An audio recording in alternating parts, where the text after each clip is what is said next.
There's a thing nobody tells you about a man everybody agrees is crazy. Agreeing about him feels good. It binds a town together the way a barn raising does, except cheaper, and you get to feel clever doing it. For 2 years I helped my neighbors agree that Eli Brandt had lost the better part of his sense, and I'll tell you, it was easy work. The man pulled up his own floorboards. He dug under his house like something that had forgotten it was a person. He bought salt by the barrel when salt was dear, traded a good rifle for jars, and let his fences sag while he hammered shelves into the dark beneath his feet. We laughed. I laughed loudest of anyone, because that's what a man does when he's a little afraid that the fool might be right. Then the snow came down in October and didn't stop until April, and the laughing stopped a great deal sooner than that. This is the story of the winter that ate our valley. It's the story of how a man we all called crazy stood in his doorway with a lantern while we stood in the cold with our hats in our hands. And it's the story of the one decision he made that I have turned over in my mind every winter since, looking for the bottom of it and never finding one. I keep a ledger, I always have, so I can tell you exactly how it began. The morning the hunger got into our house for good, I came down to find my wife counting beans into her palm. Not measuring, counting.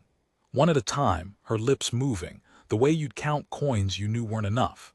She was a woman who'd fed 11 hands at harvest without breaking a sweat, who once made a wedding supper for 40 out of what looked to me like 3 chickens and an act of God. And here she was at the kitchen table with the gray morning light on her face, counting beans like they were the last living things in the world. "How many?" I said. It wasn't a question so much as a thing my mouth did. "Enough for today," she said, "if we don't count tomorrow." I want to set this down plainly, because later on people in the valley told the winter however it suited them, and most of those tellings were lies of one shape or another. The truth is uglier and quieter than the lies. The truth is a woman counting beans, and a man standing in the doorway with snow on his boots and no idea on God's earth what to do about it. We had run out the way you go broke, the way the fellow in the story said gradually, then all at once. The cellar emptied through January. The smokehouse went in February. By the first week of March, when this morning I'm telling you about arrived, we were down to a sack of dried beans, a half tin of coffee we'd been stretching with chicory and shame, and 4 laying hens we hadn't eaten only because eggs were worth more alive than the birds were dead. Outside, the snow stood higher than the bottom rail of the corral. It had been falling, off and on, with the patience of something that had nowhere else to be, since the 3rd week of October. 6 months, I keep saying it and it keeps not sounding real. 6 months of snow. But I'm getting ahead of my own ledger. To make you understand the morning of the beans, I have to take you back to the summer before, when the worst thing in our valley was boredom, and the most ridiculous man in it was Eli Brandt. Eli came to the valley the same year I did, near enough, but where I bought into a working spread with my brother's money and a marriage. Eli built his place with his own hands out of nothing but stubbornness and bad lumber. He had a little quarter section up against the north ridge where the soil was thin, and the wind found you in every season. Nobody else had wanted it. Eli wanted it precisely because nobody else did. That should have told us something about the man, but we read it as foolishness, the way we read most things about him. He had a son, Micah, who was 9 that summer and no wife. There'd been a wife back east before. People said different things about what happened to her, and Eli never said anything at all, which around here passed for a kind of guilt. A man who won't tell you his sorrow, people figure, must have earned it. What I remember about Eli from those early years is mostly his hands. They were never still and they were never clean. He was always building, mending, salting, drying, putting something by. While the rest of us spent the long July evenings on porches with our boots off and a jug going around, Eli was up at his place with a lantern, and you'd see the light moving in his windows late, and somebody would say, "There's old Brant, scared of the dark," and we'd laugh and pass the jug. Then came the floor. It was August, 2 summers back.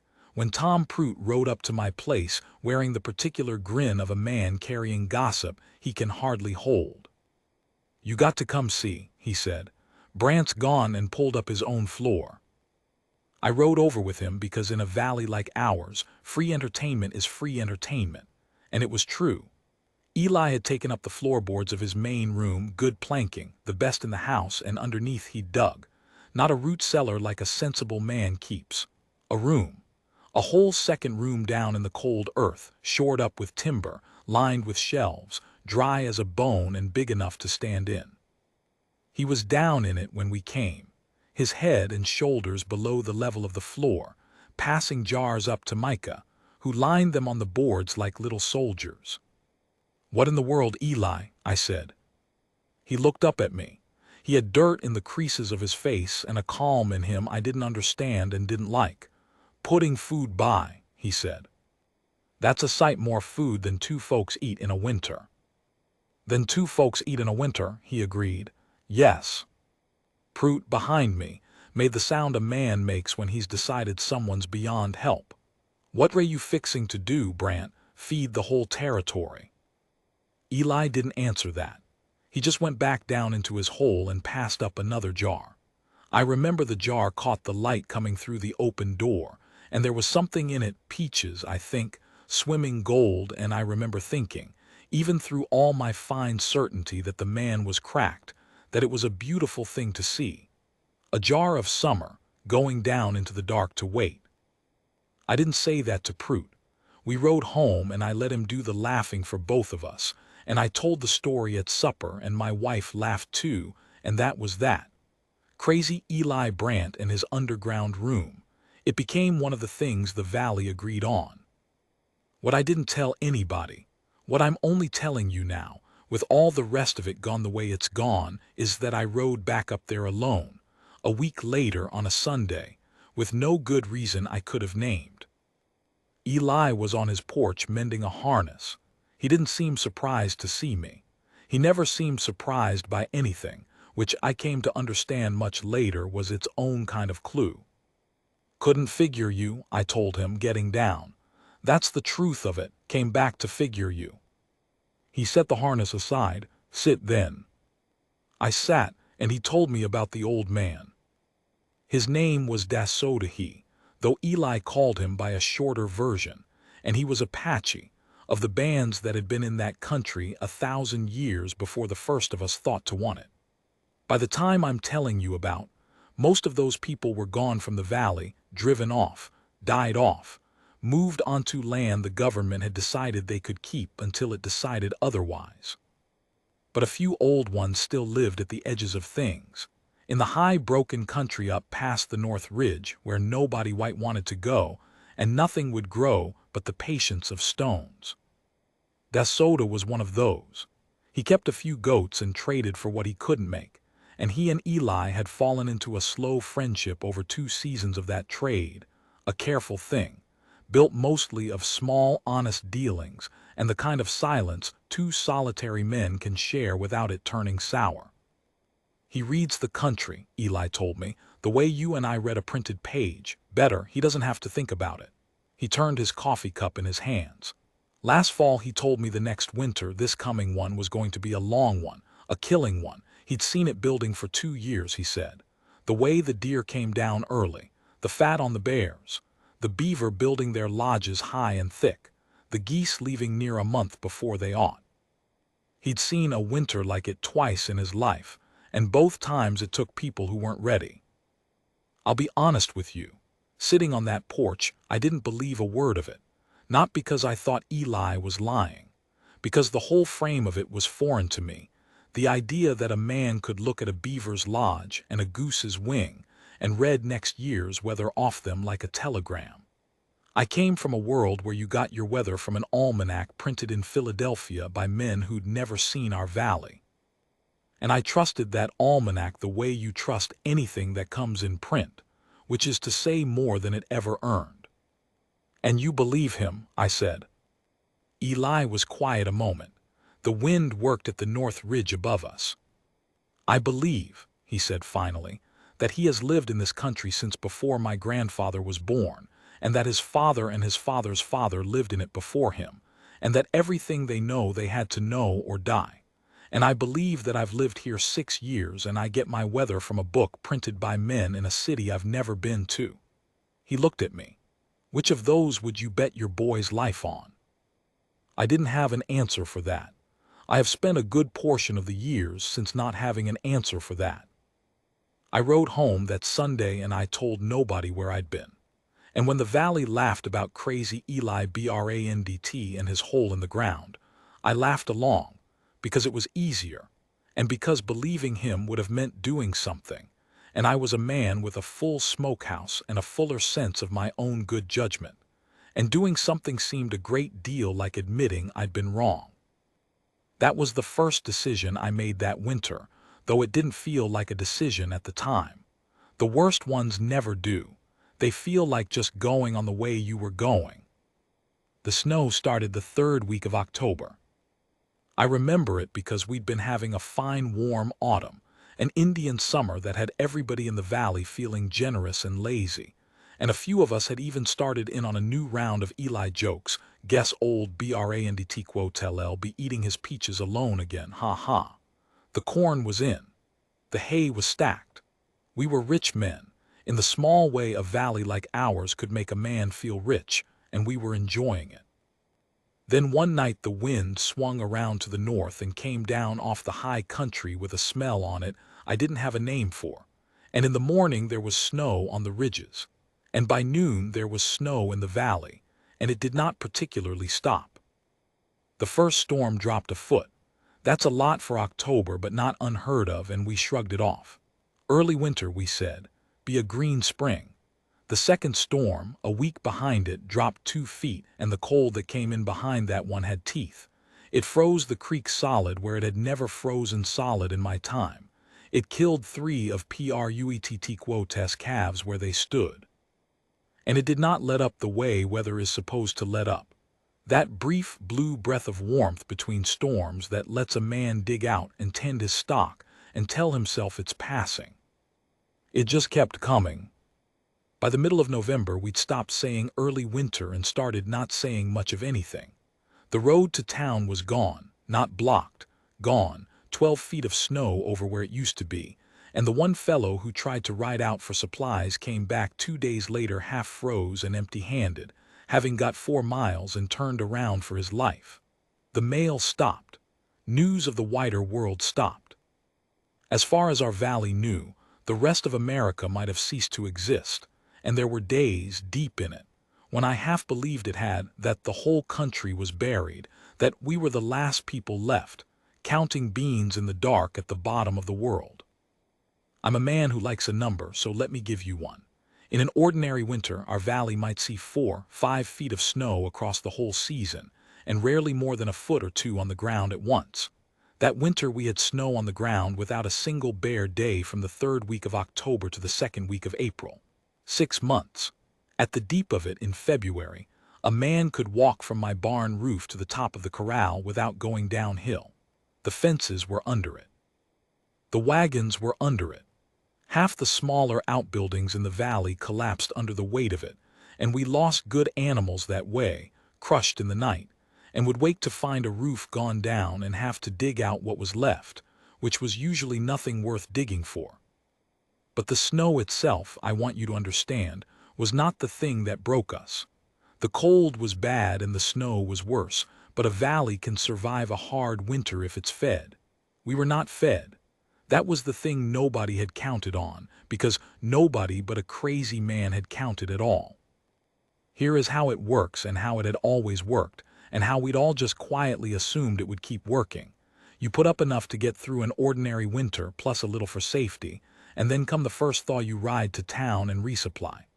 You don't put up 6 months of food because you've never needed 6 months of food. Storing it costs you. The salt costs you, the jars cost you, the labor costs you, the space costs you. A sensible man stores what a sensible winter requires, and not one bean more. We were all of us sensible men. By Christmas, the cracks were showing. By the middle of January, families that had started the winter comfortable were getting careful, and families that had started careful were getting frightened, and the few that had started the winter poor were already, though we didn't say the word out loud, starving. The Haldanes down on the creek had 6 children and had lost their hog to the November collapse, and word came up the valley, word still traveled, slow, man to man across the snowfields, that the Haldane children had stopped playing. That's a thing I learned that winter. Hungry children go quiet. It's the silence that tells you before anything else does. And up on the North Ridge, in the one house in the whole valley with light in the windows every single night, was Eli Brandt, with a room under his floor, full. I didn't go to him first. I want that on the record, because it's the part I'm least proud of, and so it's the part most worth telling true.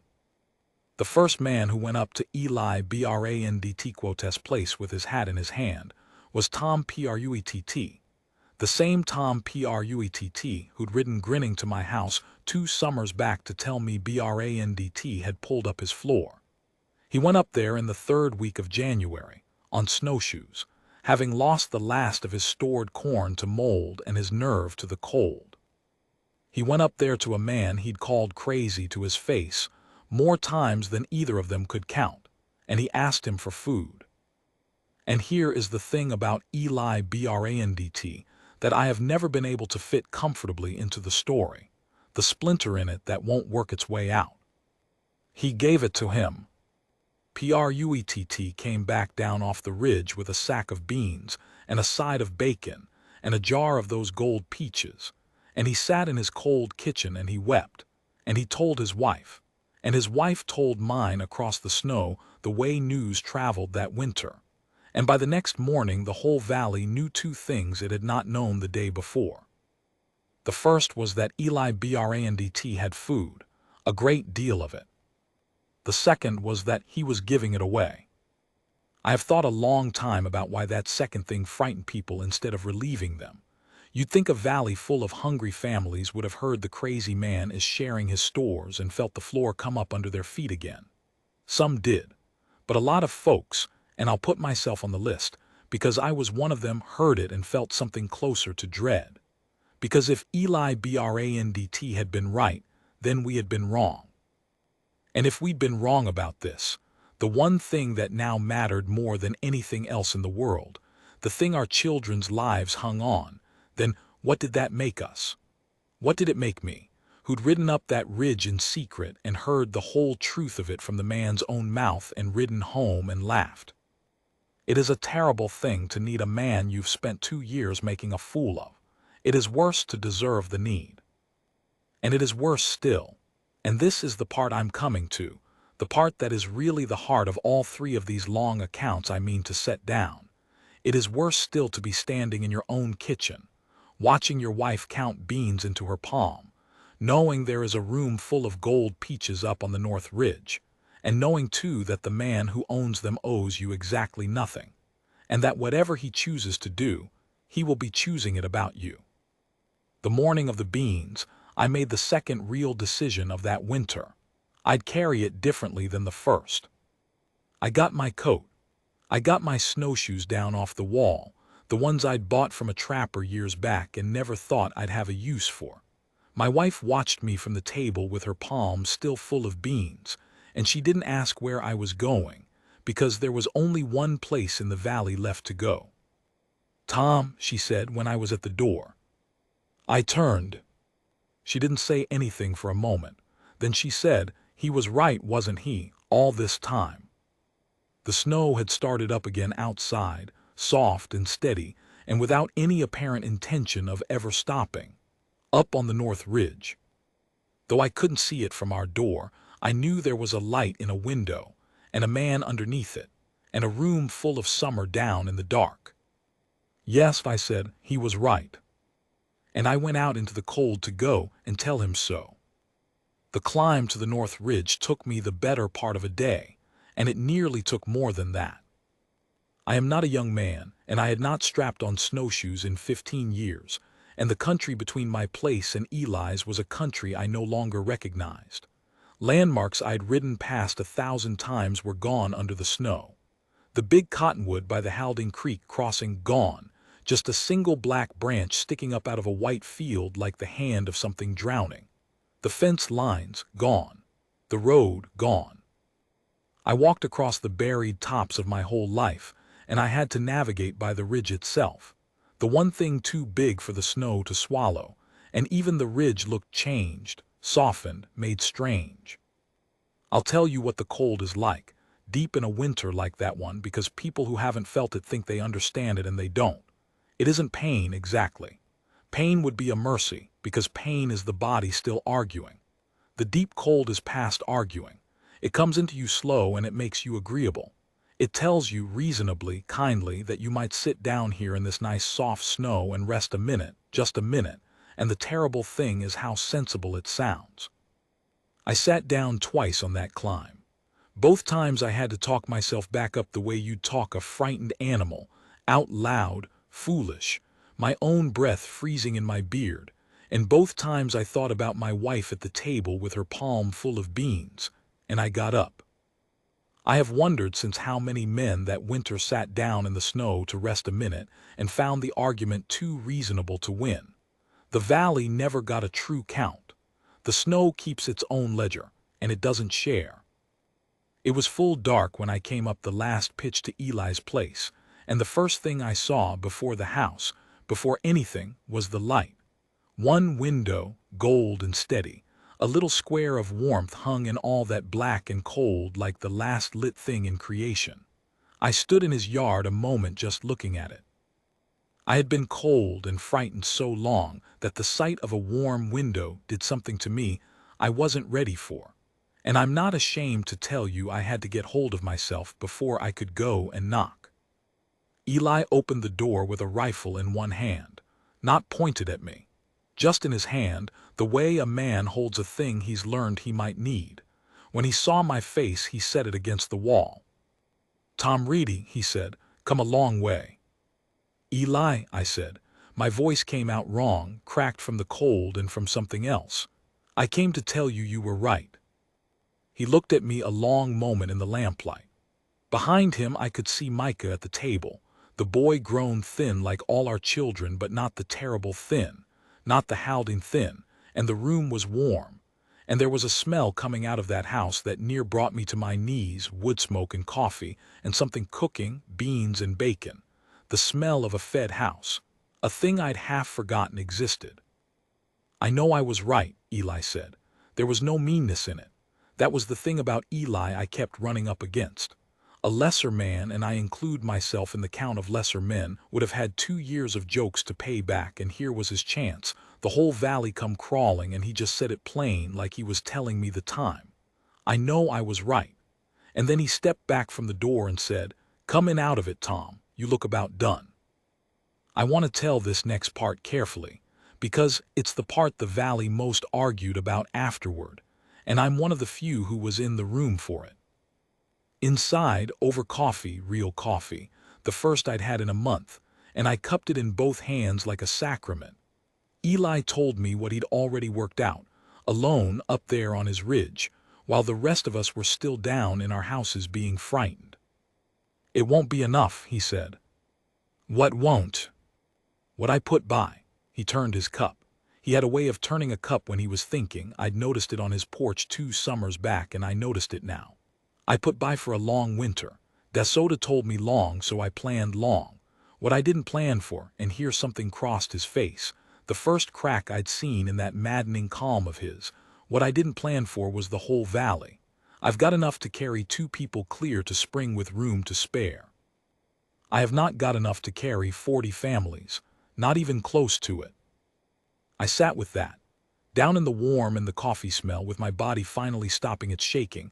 I could think clearly for the first time in days, and what I thought was, of course, one man's larder, however mad, however much we'd mocked it, could not feed an entire valley through a winter that wouldn't end. The arithmetic was pitiless. I'm a ledger man. I ran it in my head while Eli watched me run it, and we came out the same place, the 2 of us, at the bottom of the same cold sum. "So some go hungry no matter what," I said. "Some go hungry no matter what." He said it the way you'd say a thing you'd already said to yourself 100 times in the dark.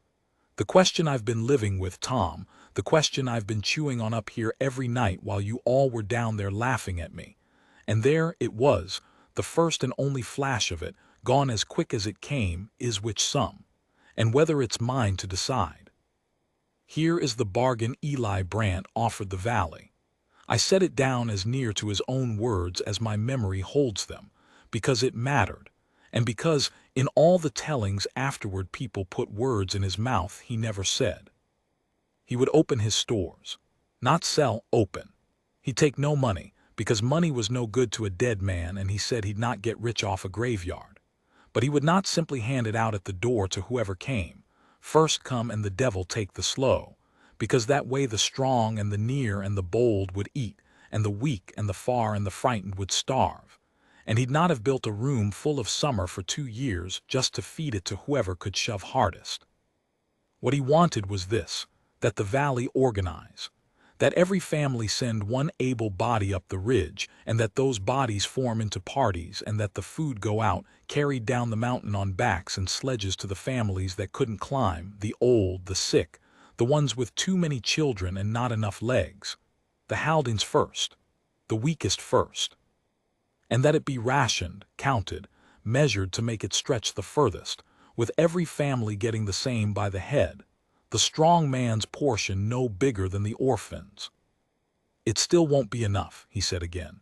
Understand me, people are going to be hungry on this plan, people may die on this plan, but fewer than if I open the door and let the valley fight over it, fewer than if I sit up here and feed me and mine and let the rest of you sort it out. He looked at me. I can't save everybody, Tom. I never could. I'm not God and I'm not a fool, whatever you all decided I was. But I think I can save more if you'll help me than it'll be saved any other way. That's the whole of what I've got to offer. More, not all, more. I have heard preachers talk all my life about goodness, and I have mostly come away thinking goodness was a thing that happened in stories, in the next world, in the mouths of men paid to describe it. That night in that warm room I watched a man do the actual arithmetic of it, more, not all, with no reward in it for him. No money, no thanks he could count on. Nothing but the cold sum of how many of his neighbors might live who would otherwise die. And I understood for the first time that goodness, real goodness, the kind that costs, is mostly arithmetic. It is somebody deciding to do the math nobody else wants to do, and then living with the remainder. I'll carry it down to them, I said. Whatever you give me, I'll carry it down. I know you will, Eli said. That's why I'm glad it's you that came first. The plan held for 3 weeks. I won't pretend it was easy or pretty. Organizing a hungry valley is like trying to braid water.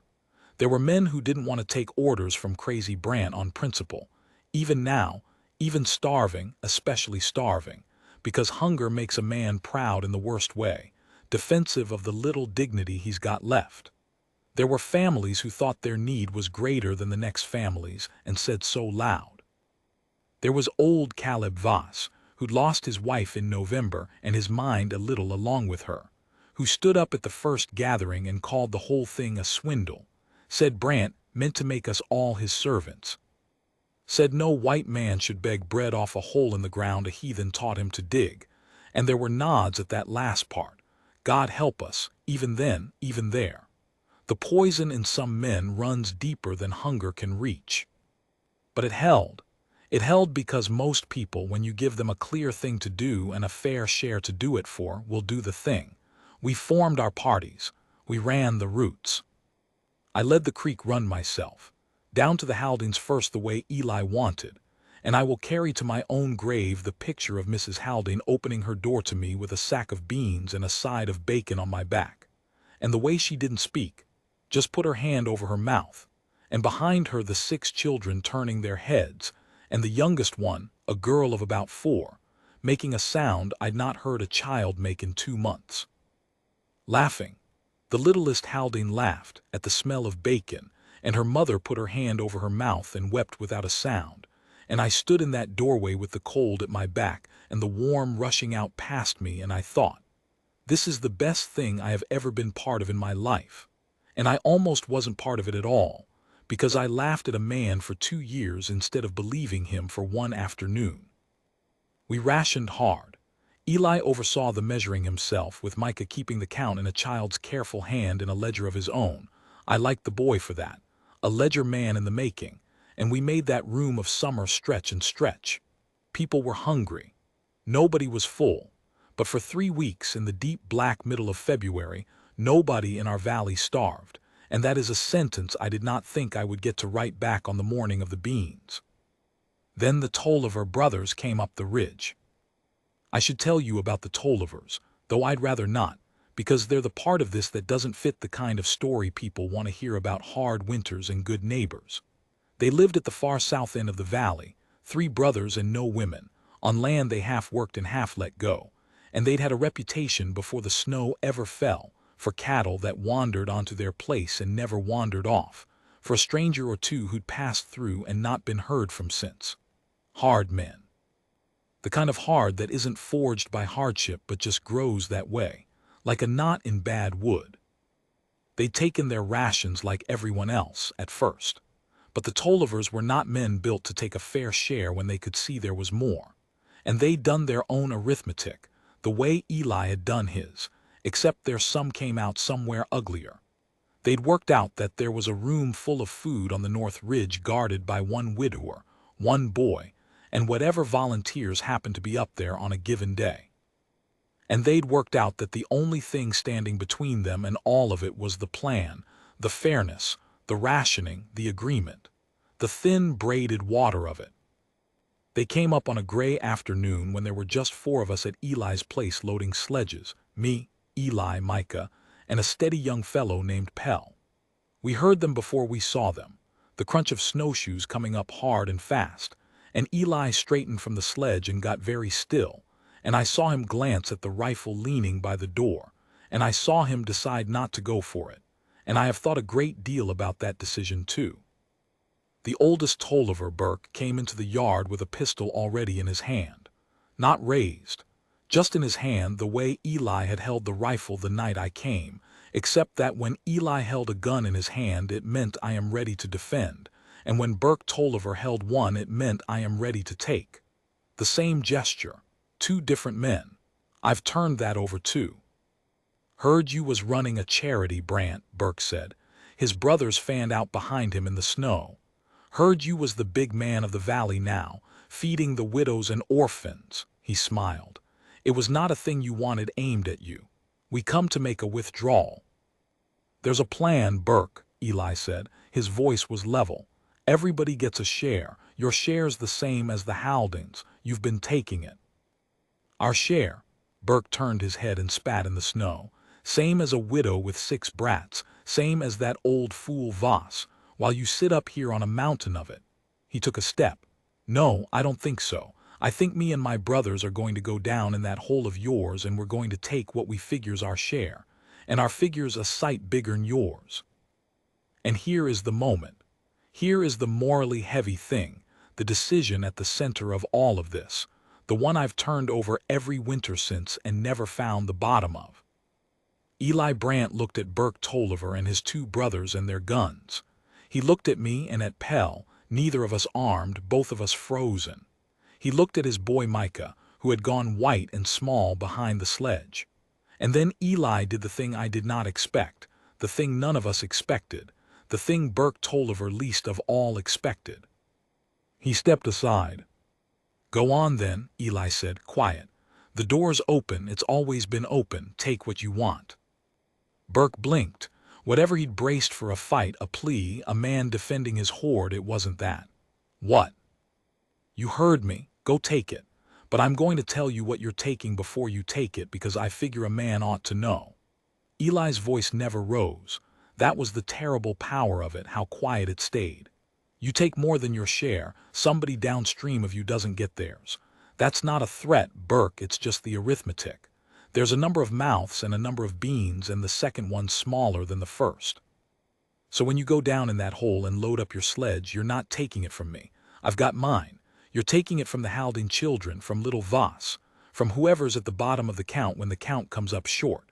You'll be feeding yourself with their portions, and you'll know it the whole time you're chewing, and you'll go on knowing it long after the snow's gone. He stepped back another pace, clearing the path to the door, opening it wide. Now, go on, I won't stop you.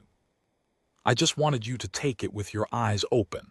That's all a man can do for another man in the end. Make him see what he's doing while he does it. The yard was so quiet I could hear the snow ticking down. Burke Tolliver stood there with his pistol in his hand and his brothers behind him, and for a moment, one moment, I thought it might work. I thought the arithmetic might reach even him. I saw something move behind his eyes. Then the middle brother, the dull one, Eustace, said, "Burke, I'm hungry, let's just take it." And the spell broke, and Burke's face closed up again like a fist, and he raised the pistol and he said, "Out of the way, old man, or I'll move you." And Micah, 9 years old, 90 pounds of him in his winter clothes, his father's whole world, Micah came out from behind that sledge and stood in front of his father with his thin arms spread wide. I'll stop there, I have to, not for the reason you think or not only. I'll stop there because what happened next happened fast, and faster than I could ever set it down right, and because I've spent 10 years trying to arrange those next few seconds into an order that makes sense, and I have never managed it. And I've come to believe that's because they don't make sense, that some things happen too fast and too terrible to have a sense in them. And the mind that goes looking for one is a mind that's going to be looking a long time. There was a shot, I know that much. There was one shot in all that snow and silence, and the whole valley seemed to flinch from it at once. And then there was the after. The shot took Eli in the side, low below the ribs. I know that now. I didn't know it in the moment, because in the moment I knew nothing. I was a man made of cold and noise. What I have pieced together since, out of my own scraps and pells, and the things Micah told me years later when he was grown enough to tell them, is this. When Micah stepped out from behind the sledge and spread his thin arms in front of his father, Eli moved. He didn't think, there wasn't time to think, and anyway I've come to believe Eli had stopped needing to think about that kind of thing a long while back, the way DeSoto didn't need to think to read a goose's wing. He moved. He took his boy by the shoulder and he threw him, hard, sideways into the snow, out of the line of it, and in doing that he put himself where his son had been. And Burke Tolliver, who I do not think meant in his black heart to shoot a child, but who had a pistol up and a finger tight, and a brother behind him saying just take it, Burke fired into the space where the man had put himself in the boy's place. Eli went down in his own yard with his hand pressed to his side, and the snow going red under him, slow, the way ink spreads on a blotter. What happened to the Tollivers I can tell you less surely, and I've made a kind of peace with not knowing. There was a moment I felt it, we all felt it, where the thing they'd come to do met the thing they'd actually done, and the two would not fit in the same yard. Burke stood over a bleeding man and a sobbing child with the smoke still curling off his pistol, and you could see it land on him, what he was, what he just made himself into for a sledge of beans. Even Eustace went quiet. They did not go down into the hole. They did not take so much as a single jar. They turned, all three of them, and went back down the ridge the way they'd come, and not one of them looked back, and that running away told me more about what's left in a hard man than any speech ever could. Some part of Burke Tolliver knew. That's the thing I hold on to. Some part of even him could still do the arithmetic and couldn't stand the answer. We got Eli inside. We packed the wound with what we had, and Pell ran for the widow Crane, who'd nursed half the valley into the world and a fair number out of it. And she came up the ridge through the dark on her own snowshoes, 60 years old and fearless, and she dug the ball out of Eli's side on his own kitchen table by lamplight with Micah holding the lamp and not crying, not anymore, just holding the lamp steady as a little man because his father needed light. Eli lived. I'll tell you that now so you're not carrying it the way I carried it those first black days. Sure, every dawn I'd get word he was gone. He lived. But it was a near thing and a long thing, and it took something out of him that I don't believe ever fully came back. The valley did not fall apart while Eli lay fevered on that table, and I have always been quietly proud of that, because it would have been the easiest thing in the world for it too. The man who'd held the whole plan together was flat on his back and out of his head with fever for the worst 9 days of it, and the room of summer still had to be measured and rationed and carried down the mountain, and the families at the bottom of the count still had to eat. So we did it without him. Me and Pell and the widow Crane and a dozen others who stepped up when stepping up was all there was to do. Micah kept the ledger.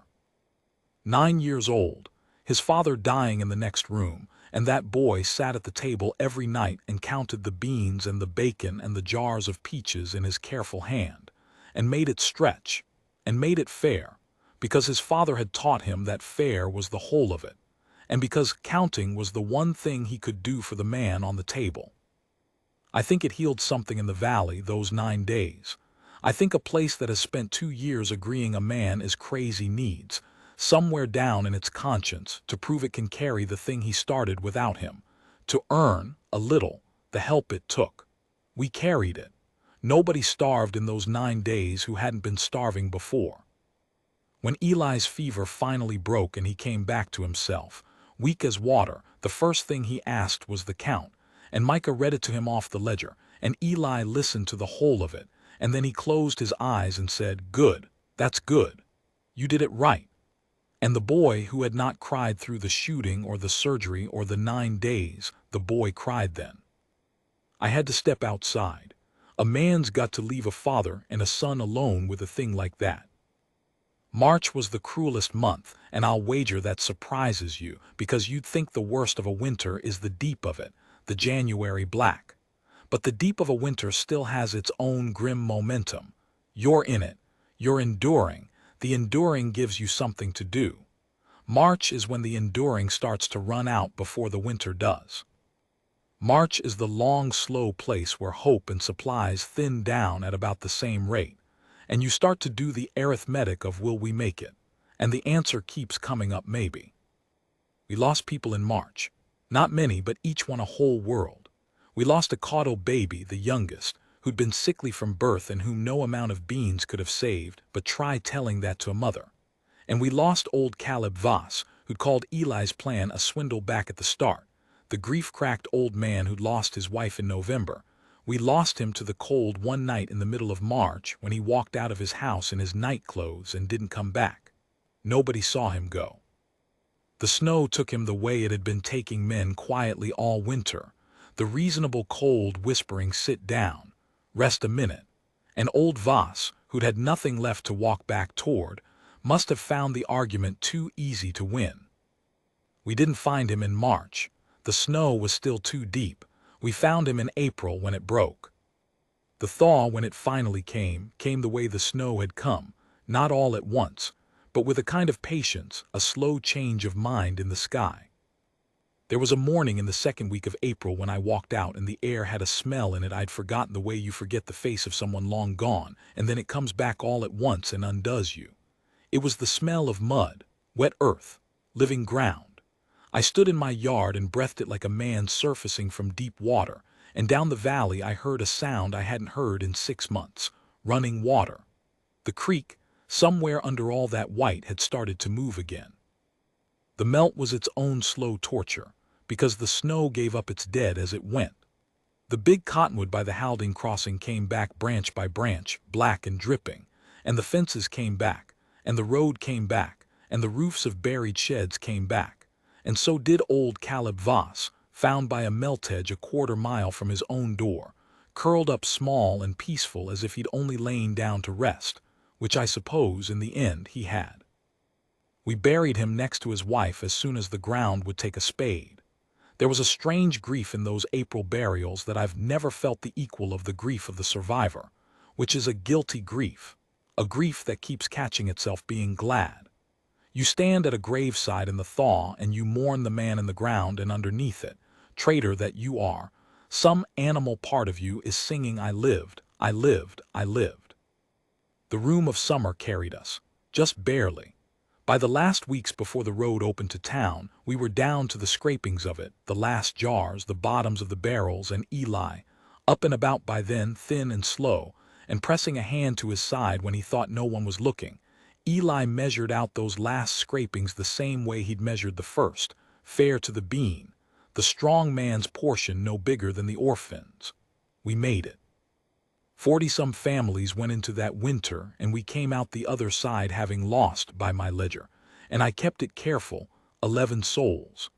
11, in 6 months of snow that by every right should have taken 5 times that number. 11 is a terrible number. I have never once been able to think of it as a victory, and I've never once been able to think of it as anything else either. More not all. Eli had told me that the first night in the warm over the coffee. He'd been right about that too. He was right about everything except, I think, his own heart, and that's the last thing I have to tell you. It was a cold morning even for April, the last cold morning of that winter as it turned out. A hard late frost that silvered everything and would be gone by noon. I'd ridden up to Eli's place, on an actual horse, on an actual visible road, a thing that still felt like a small miracle every time, to help him start mending the fences he'd let go for 2 years while he dug his room and the whole valley laughed. We worked the morning in the kind of quiet 2 men fall into when they've been through a thing together and don't need to keep saying so. Around mid-morning we stopped to rest, and Eli sat down on a stump with his hand at his side, and he was quiet a while in a different way than the working quiet, and then he said, not looking at me, "I never told you why I started putting food by." "Figured it was das soda," I said. "The old man, the winter reading. That's why I knew about this winter." He turned a wood splinter in his fingers the way he turned a coffee cup. "It's not why I started. I started years before I ever met das soda. I started before I came out here at all." He was quiet again. "Then, there was a winter back east when I was younger than you'd think, before Micah. There was a wife. Her name was Ruth." He said the name carefully, like a thing he didn't take out often. "We were poor and we were proud and we were stupid in that order. And there came a hard winter and a hard sickness with it, and we ran short of everything. Food, fuel, money, time. And I stood in a cold room and watched her go, watched her get weaker, and there was not one thing on God's earth I could do about it because I had not put anything by. I'd trusted the world to keep being kind. The world is not obliged to keep being kind, Tom. That's the whole lesson, and it only takes one winter to learn it, and you never, ever forget it." I didn't say anything. There wasn't anything to say. I just sat and let him give it to me, the thing he'd carried, the real foundation under that room of summer. He hadn't built it because he was crazy, or even in the end because he was wise. He'd built it because he'd loved a woman to death once, helpless, and he had sworn over her cold body that he would never again be a man caught short, never again stand in a room and watch someone he loved go hungry while he had nothing to give. We'd called him crazy for 2 years. The truth was he was the least crazy man in the valley. He was just a man grieving in the one language grief had left him, preparation. He'd been laying in stores against a loss that had already happened 10 years gone, that no amount of beans could ever undo. But that wasn't the confession. That was only the way into it. "There's a thing I've not told anybody," Eli said. "Not Micah, not the widow, not a soul." He looked at me then, finally, and there was something in his face I'd never seen there, not through the shooting or the fever or any of it, a plain, naked grief, unprepared, unprovisioned. "Daso quotes dead, Tom. He died in the 2nd week of the winter. He died up there in the high country in the cold before any of this. Before the plan, before the TOLLIVERS, before any of the people we saved were ever saved." I sat with that. "He read the winter for me," Eli went on, and his voice had gone rough now, the level gone out of it. "He read it 2 years running, and he warned me, and that warning is the only reason there was a room full of food for this valley to live on. Every soul that walked out of this winter walked out of it because of a thing that old man knew and gave to me for nothing, for a few seasons of fair trade and a little quiet friendship.